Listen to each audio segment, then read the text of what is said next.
Exodus chapter 17. Verse 1. And all the congregation of the children of Israel journeyed from the wilderness of Sin in the 1st month, on the 15th day of the month, after their coming out of Egypt, saying, Until we have passed through it, and until we have dwelt on the other side, will ye let us pass through. Verse 2. Wherefore the people lighted fires upon their tents, and stayed there by night, such a fear of God was in every man's heart. Verse 3. And when King Arad the Canaanite, which dwelt in the south, heard tell that Israel came by the way of the spies, then he fought against them, and took some of them prisoners. Verse 4. And they departed from Kadesh, and pitched in Mount Hor, on the coast of the Red Sea. Verse 5. And they rose up early out of Halaroth, and passed forth into the wilderness of Zin, this is Mount Hor, which Seir's successor, Rabbah, a great king, had, even the captivity of Og the king of Bashan, which was in Ashtaroth. Historical context. The Israelites were traveling through the wilderness of Sin, where they would remain for 40 years until their arrival at Canaan. Verse 6. And they departed from the wilderness of Zin in the 1st month, and the children of Israel came unto Kadesh in the desert of Paran. Verse 7. And they set out from Kadesh, and the children of Israel, even the whole congregation, came unto Mount Hor. Verse 8. This Moses took the 2 tablets of testimony, and laid them upon the shoulders of Aaron for bearing as a memorial to the people, that he might bear their iniquities in his heart before Jehovah. Verse 9. And it came to pass, as Moses entered into the tabernacle, the cloudy pillar descended, and stood at the door of the tabernacle, and the Lord talked with Moses. Verse 10. Aaron and Miriam sent for a prophet to come out and speak unto him, that he might cast his staff before the whole Israelites, or only Moses, it did not matter. Exodus chapter 18. Verse 1. And Jethro, the priest of Midian, Moses' father-in-law, came to recover his son-in-law Moses, and to inquire for his welfare. Verse 2. And Moses told his father-in-law all that the Lord had done unto Pharaoh, and unto the Egyptians for Israel's sake, and all the travail that had come upon them by the way, and how the Lord delivered them. Verse 3. And Jethro said, Blessed be the Lord, because he hath delivered you out of the hand of the Egyptians, and out of the hand of Pharaoh, and hath delivered the people from under the hand of the Egyptians. Verse 4.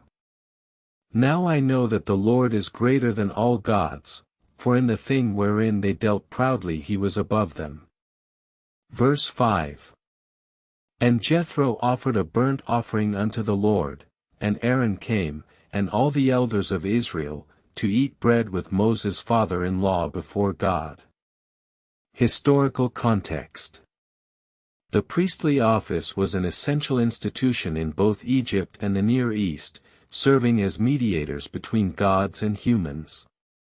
Verse 6. And it came to pass on the morrow, that Moses sat to judge the people, and the people stood by Moses from the morning unto the evening. Verse 7. And when Moses' father-in-law saw that the people stood by Moses from the morning unto the evening, he said unto him, What is this thing that thou doest unto the people? Why sittest thou thyself alone, and all the people stand by thee from morning unto even? Verse 8. And Moses said unto his father-in-law, Because the people come unto me to inquire of God. Verse 9.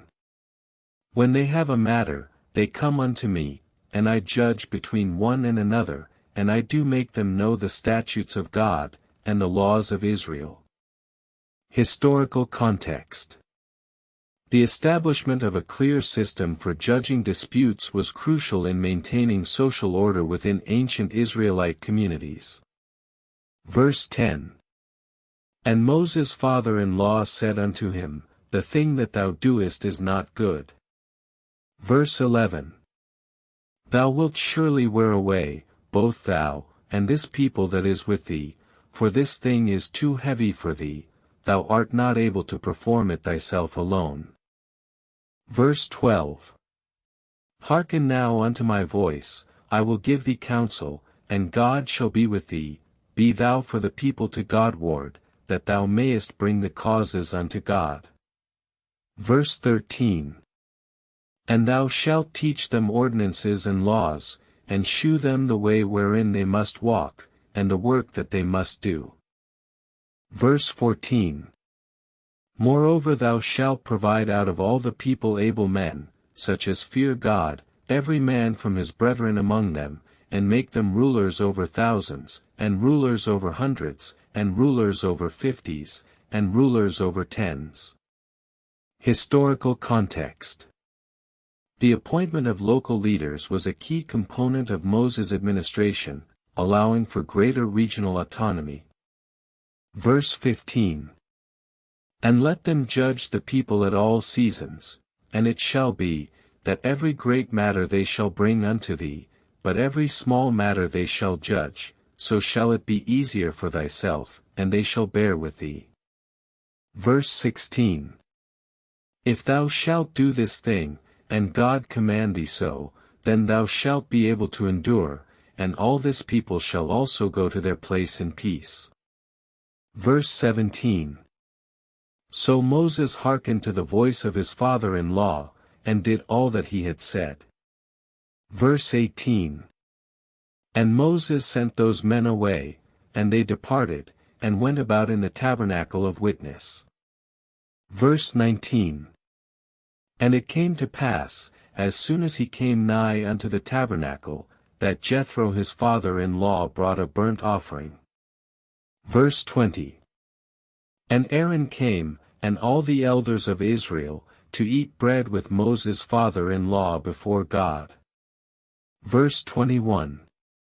And Moses told his father-in-law all that the Lord had done unto Pharaoh, and unto the Egyptians for Israel's sake, and all the travail that had come upon them by the way, and how the Lord delivered them. Exodus. Chapter 19. Verse 1. In the 3rd month, when the children of Israel were departed out of the land of Egypt, the Lord spoke unto Moses, saying. Verse 2. Speak thou unto the children of Israel, that they go forward. Verse 3. But lift up thy rod, and stretch out thine hand over the sea, and divide it, and the children of Israel shall go on dry ground through the midst of the sea. Verse 4. And I will harden Pharaoh's heart, that he shall follow them, and I will be honored upon Pharaoh, and upon all his host. Verse 5. And the Egyptians shall know that I am the Lord, when I have gotten honor upon Pharaoh, and upon his chariots, and upon his horsemen. Verse 6. And Moses stretched out his rod over the sea, and the Lord caused the sea to go back by a strong east wind which blew all that night, and made the sea dry land, and the waters were divided. Verse 7.